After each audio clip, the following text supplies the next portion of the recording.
Thank you for joining me. This is Fly My Mavic. What should every quad have before it flies? It should have its operator ID attached to it on a sticker, somewhere where you can access it without tools. If you're outside the UK, this won't apply to you. You'll have different rules outside the UK, but at the moment, inside the UK, the CAA say to us that we've got to have our flyer ID, operator ID, clearly displayed somewhere where it can be seen. You can pop it, in the back cover, but as long as it can be seen without having to sort of get screwdrivers out, then yeah, you can have it pretty much wherever you want.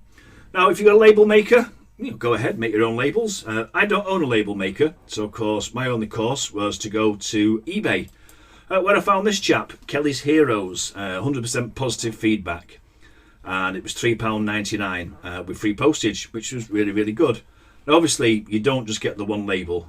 What you get is 4 of these, so if you've got more than one quad. And if that's too big, he also sends these small, thin ones, which you can pop on legs of quads like this, or on your Mavic Pro, your Mavic Air 2, or whatever it is you happen to own. Well, stick them on your airplane, whatever it is you got. The 2 sizes of stickers I find are absolutely suitable for it. Yes, mine's got brown tape on it, so you guys don't go looking at my operator ID. Now, the best thing about it was I contacted him and said, I'm going to do a little video on this, because I tend to sort of do videos on my YouTube channel.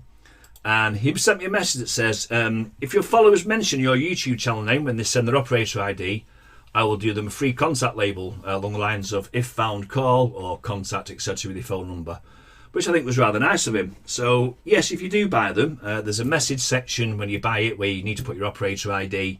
And if you just put, I've come from Fly My Mavic's YouTube channel, then he will print you off a free contact label. I didn't get one, so I might go back to him and say, can I have a free contact label? Because I'm cheeky like that. But yeah, £3.99. If you haven't got a label maker, I think that's a reasonable price for the stickers. That's it. As I said, just a quick video. Thanks very much for joining me, and take care. And as always, fly safely.